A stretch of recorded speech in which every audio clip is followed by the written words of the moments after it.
Vamos a pasar con el siguiente tema, que es algo de lo que Ignacio también ha hablado en algunos artículos en La Razón, que tiene que ver con estos xenobots, estas formas, no sé si decir de vida, que realmente son pequeñas máquinas celulares, pequeños motorcitos que se hacen con células madre de una rana, de piel y de músculos cardíacos, que se utilizaron hace un par de años. Salieron algunos artículos en los que se hacían pues unas pequeñas máquinas celulares Ujú. que podían moverse, podían hacer pequeñas cosas muy básicas, ¿no? Y ahora, Ignacio, ha salido un artículo, a ver si lo veo aquí. Sí. eh, En PNAS el 7 de diciembre. sí, de una serie de investigadores.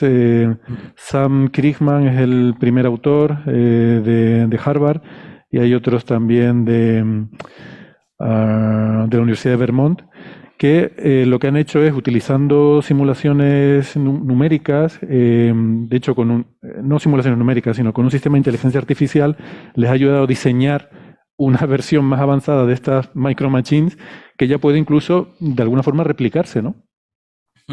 Sí, más o menos es esto. Lo que pasa es que es muy complejo, ¿no? Porque tiene un desarrollo histórico muy claro y que normalmente cuando se ha contado en los medios se ha mezclado. Yo creo que conviene que empecemos diciendo qué pretenden, qué tienen en común, luego cómo los medios han reaccionado y luego qué es lo que hay realmente, ¿no? El tema de la vida. No pretenden crear vida, ¿no? No es eso lo que buscan. Pretenden crear máquinas que casualmente sus estructuras son tejidos biológicos. Y ya está. Vamos a intentar que sean interesantes, que se autoensamblen a sí mismas, que se reproduzcan, que se muevan, cosas, que hagan cosas. Este es el tema. ¿Y qué pasa? Que, Máquinas catalanas, en claro, definitiva. vida, vivo, es algo polisémico y muchas veces lo mezclamos. Cuando intentamos ser rigurosos encontramos que no es lo mismo la vida biográfica, o sea, eso que has vivido tú, que el hecho de que algo esté vivo es algo distinto, o que algo sea un ser vivo, ¿no? Esto ya es otra cosa. Tu hígado no es un ser vivo, ¿no? Estamos todos de acuerdo en eso. Tú eres el ser vivo, pero sí que es verdad que las células están vivas, de alguna manera, ¿no? En alguno de esos significados. Con esto ocurre algo parecido. Se ha hablado de nueva forma de vida, seres vivos creados, no son seres vivos, no son formas de vida, no tienen lo que necesitamos para poder llamarlos así. ¿Que están vivos? Sí. Están vivos en cuanto a que cumplen otra serie de criterios, que son células, que son capaces de sobrevivir en el entorno un tiempo moderado, que en este caso puede incluso reproducirse durante algunas generaciones, no muchas, y de una forma totalmente distinta. Esa es la verdadera clave del último artículo. Y yo creo que eso hay que dejarlo claro porque lo que ha habido es mucha locura al respecto. La primera vez que se publicó sobre ello fue en enero del año pasado, en enero al menos fue cuando salió el artículo científico y luego pues tardó un poquito como siempre en llegar a los medios y yo llevaba poquísimo la razón cuando me lo encontré. Tuve que enfrentarme a la locura de otros medios para intentar poner un poco de base, es decir, no son seres vivos, vamos a ver qué son exactamente. Lo que se publicó en aquel momento era una inteligencia artificial que tenía un algoritmo evolutivo, esto es, hacía modelos de cómo tenía que distribuir esas células para que se comportaran de una forma, iba variándolos y a medida que funcionaban los cogía como ejemplo para variar en torno a ello. Simulaba un poco cómo funciona la evolución, ¿no? Lo que mejor funcionaba, lo muy entre comillas, imprimían, lo llevaban a la realidad.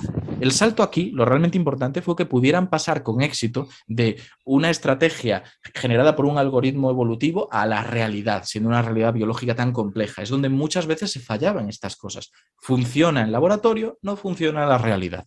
Pues lo consiguieron. Lo que hacían en este caso era coger células de rana y luego hacer una mezcla entre algunas que eran contráctiles, como decías, de corazón, y otras que no lo eran. En función de cómo las distribuías, se podía contraer de una u otra manera la masa de células y se desplazaba, se arrastraba más que otra cosa y permitía, por movimientos diferentes, acumular partículas, llevarlas de un lado a otro, algo que ya hacen máquinas moleculares y otra serie de estructuras pequeñitas, pero que en este caso era con más tamaño. ¿Qué se planteaba? Bueno, pues lo que se decía en aquel momento era que podía tener funciones biológicas, de limpieza de ríos, médicas, como por ejemplo para desatrancar, dicho de la forma más popular posible, una arteria que esté colapsada, cosas parecidas, ¿no? Y aún así estábamos muy lejos de eso, muy, muy lejos. Esto salió en todas las prensas, se dijeron todas las barbaridades que hubo que decir, pero desde luego era interesante, era importante. Es más, yo lo puse en el recopilatorio de noticias más llamativas de ciencia del año pasado, tanto en La Razón como en la SER, lo dijimos en los dos sitios.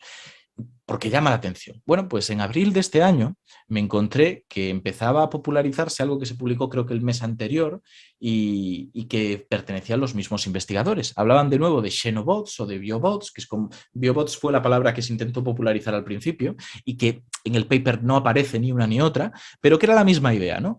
De nuevo cogían células de rana, pero en esta ocasión no utilizaban una inteligencia artificial de la misma manera, sino que hacían muchas pruebas para intentar juntarlas y que desarrollaran flagelos, son como colitas que se mueven, se agitan y desplazan al conjunto de células en un líquido, en un fluido, y ver qué estructuras de las que se habían producido ahí, casi por suerte, funcionaban mejor, ¿no? Un poco por fuerza bruta. Algunas iban mejor y el paper era un poco en esta línea.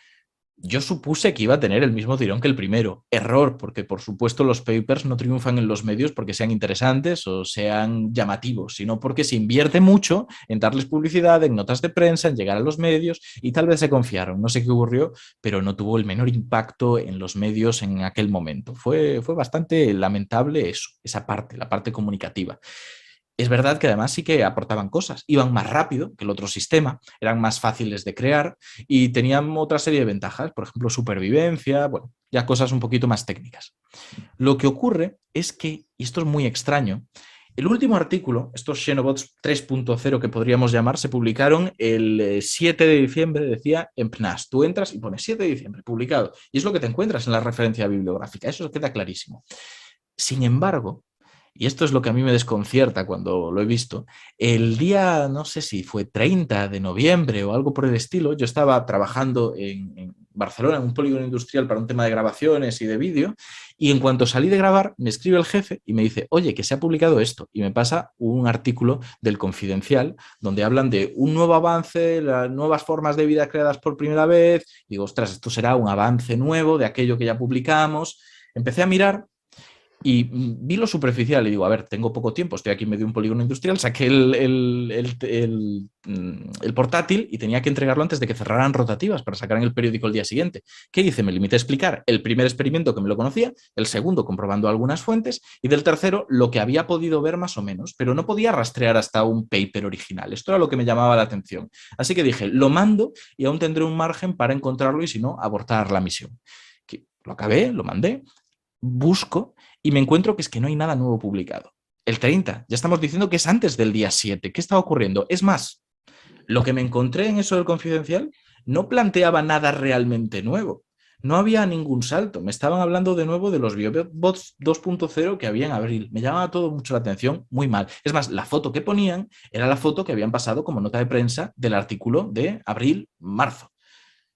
¿Qué pasa? Es extraño, ¿no? Bueno, le escribo al jefe, le digo, oye, abordamos esto porque no veo ninguna referencia, esto no podemos sacarlo, no sé qué será, pero no podemos sacarlo. ¿Será que se acaban de enterar? No lo sé. Y ahí quedó el asunto. Bueno, pues justo mirando temazos hace un rato, que es donde pone Héctor los artículos para comentar, veo que está el del Confidencial, que es la misma URL, he ido a comprobarlo, pero lo han cambiado de arriba abajo. Lo han cambiado de arriba abajo y ahora sí que hace referencia a ese artículo que no estaba publicado. ¿Qué pasa? Que ya había alguna otra publicación por ahí en habla inglesa que sí que lo contaba bien por aquel momento. El 29 ya contaba cosas correctas con citas de los investigadores. Esto me lleva a pensar, dentro de este desarrollo, que creo que es interesante a la hora de entender cómo se comunica la ciencia muchas veces, que era una noticia embargada. Una noticia que se había mandado, una nota de prensa a muchos investigadores y que tenía como fecha de desembarco tal vez el día 29 o el día 28, muy por aquellas fechas. Pero, y esto pasa a veces, que se retrasó.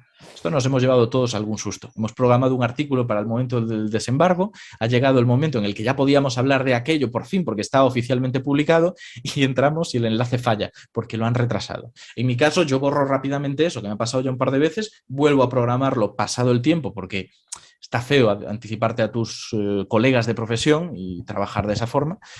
Pero en este caso lo dejaron ahí, lo dejaron ahí. Yo sospecho que es eso, porque lo que encontramos en el artículo del 7 de diciembre es muy interesante y sí que es diferente. ¿Qué es lo que hacen? Que para mí es un avance más interesante que el de los biobots 2.0. Como decía Héctor, no es exactamente que cojan células de corazón, en este caso no lo hacen. Descubrieron que esa segunda aproximación que utilizaban células que podían haber desarrollado tejido epitelial eran más interesantes por esta producción de flagelos y hacen que se autoorganicen según lo que el ordenador les ha indicado que puede ser interesante. Como decías, aquí es donde se juntan inteligencia artificial y la parte más biológica. Pero no acaba ahí. Porque ¿qué es lo que le han pedido al ordenador? ¿Qué es lo que le han pedido que optimice? No tanto que se muevan, como podía ser el caso de las primeras, sino que sean capaces de, por su movimiento en un fluido, reordenar células que estuvieran sueltas de forma que se agregaran haciendo otros organismos capaces, organismos o conjuntos de células o tejidos, capaces de, a su vez, generar nuevos tejidos. Este es el tema, ¿no? Le habían pedido una autorreplicación, un ensamblado de otras estructuras. Y por suerte, bueno, pues les fue bien, lo consiguieron. Esto me parece increíble porque, como dicen, y lo utilizan tanto en la justificación del artículo, por decirlo así, como luego durante todo el texto, están planteando una nueva forma de reproducción, donde no median gametos, no median óvulos ni espermatozoides. Son células que saben cómo reordenarse unas a otras. Por división podrían duplicarse perfectamente y luego reordenarse por su propio movimiento, por cómo se comportan no solo los fluidos, sino la presencia de otras células, porque han hecho comprobaciones de qué es exactamente lo que les está permitiendo reordenarse. También es verdad que esto tiene un límite, ¿no? Si tenemos en cuenta que una generación es que este tejido, por su movimiento, sea capaz de agrupar las células perdidas, reordenarlas, haciendo otro segundo tejido parecido, capaz de reorganizar, si eso es una generación, no han llegado a muchas. Yo creo que se quedaron, no recuerdo si decían 2 o 3 en el mejor de los casos, pero muy poquitas, porque poco a poco los cilios, esos flagelos que tienen, creo que flagelos es lo que habían utilizado, ya no eran capaces de propulsar correctamente. Habían perdido capacidad motriz, no era exactamente lo mismo lo que estaban trabajando. Y esto es lo que me parece interesante, porque es muy original, es algo que hasta donde yo sé, y ellos insisten con lo que me lo tendré que creer, porque además es una buena revista, no se había hecho previamente, es distinto de las dos cosas que habían hecho, y es una aproximación muy interesante, ¿no? Ellos tienen en la cabeza la idea de hacer máquinas tisulares. A mí me gusta llamarlas así porque es lo que son, no seres vivos, máquinas tisulares, que significa que son células ordenadas para una función, un tejido, punto. Y lo consiguieron la primera vez para moverse un poco, la segunda vez lo hicieron de forma mucho más sencilla, menos efectista, porque no introducían este algoritmo evolutivo para que además se movieran de forma más eficiente, y esta tercera vez han conseguido pues, que sean casi como esas máquinas de von Neumann hipotéticas, ¿no? Capaces de crear nuevas máquinas de von Neumann. Estamos lejos de que esto sea eficaz, pero es un paso muy interesante y ya veremos cómo se puede aplicar a todo el tema biotecnológico. Lo que pasa es que la materia prima que tienen que usar son otras células de esas, ¿no? O sea, que tienes que... Reproducción no es exactamente reproducción. O sea, es autoorganización, pero eso. El tema es el siguiente, que es parte del desarrollo, ¿no? Podríamos decir que si se duplican, ya podríamos tener organismos complejos sin que pasen por la reproducción sexual y con una reproducción que es facultativamente distinta. O sea, ahí hay cosas ya finas que hacen que sea algo diferente de lo que estamos acostumbrados. Por supuesto, no es algo completamente distinto, no es que de repente muchas células de organismos independientes se fundan en una masa informe, se desdiferencien, mezclen su material genético y escupan un nuevo ser, pero es algo nuevo que no vemos en la naturaleza. Sí, sin duda. Yo quiero aclarar una cosa, es una tontería irrelevante, pero es lo que puedo aportar. Una tontería irrelevante. Que el nombre, ¿no? Esto de Xenobots suena maravilloso y muy a ciencia ficción, porque, bueno, por supuesto el bot de robot, de máquina, y el seno nos evoca a un organismo exterior, extranjero, un alien, ¿no? Algo alienígena. Entonces, no es que sean robots alienígenas. Claro. El seno viene del nombre de la rana de la que se tomaban estas células madre que se usaban originariamente, y bueno, de hecho en este trabajo también, que se llama el nombre técnico, no sé, Ignacio, Xenopus laevis o algo así. Sí. Entonces de Xenopus pues se queda el seno, pero bueno, que ya está, que solo por eso. Suena muy bien y suena muy láser de Occam, pero es simplemente el nombre de la rana. Se puede llamar, si fuera la rana Gustavo, se llamarían Gustavo Bots. Claro. Suena xenomorfo, ¿no? Que es el alien de la película Alien. Es lógico que la gente encuentre la referencia. Pero vemos que la historia es muy buena. Yo creo que es algo interesante y es una investigación chula, pero se ha contado muy raro todas las veces. Por supuesto, el Confidencial lo ha cambiado todo y el enlace ya es correcto. Yo lo estuve leyendo y digo, oye, pues está bien. También es verdad que es casi una traducción directa del otro, que es el original británico o americano, no sé dónde era, creo que británico, que se popularizó y se lanzó a los medios. Repito, es normal Porque los periodistas trabajan con unas condiciones laborales malísimas y tienen que hacer igual 6 artículos en un día, y esto no es una exageración, porque si no, no cobran y no comen a final de mes. Entonces, el sistema es al que tenemos que culpar, no tanto a la persona que comete el error, publica antes de tiempo o de repente hace un artículo que no tiene sentido porque está repitiendo cosas que ocurrieron en abril. Pero no te preocupes, si esto te parece malo, lo que se ha hecho con estas notas de prensa, es que no te preocupes, esto es moderado. O sea, Sí, malo, luego hablaremos de malo. Sí, ya lo he visto malo. y lo he sufrido, si ya te digo que lo he visto desde el Sí, otro yo tengo lado. ganas de oír a Francis cuando hable lo malo, porque he visto como lo... Yo secundo Ahora- todo lo que diga Francis al respecto. O sea, Ahora- que haya salpicado la razón, ya digo que no tiene nada que ver conmigo. Es algo No, independiente. Ignacio no tiene nada que ver con lo que hayan visto de Xenobots en La Razón. No, Pero de antes la de ir a lo malo,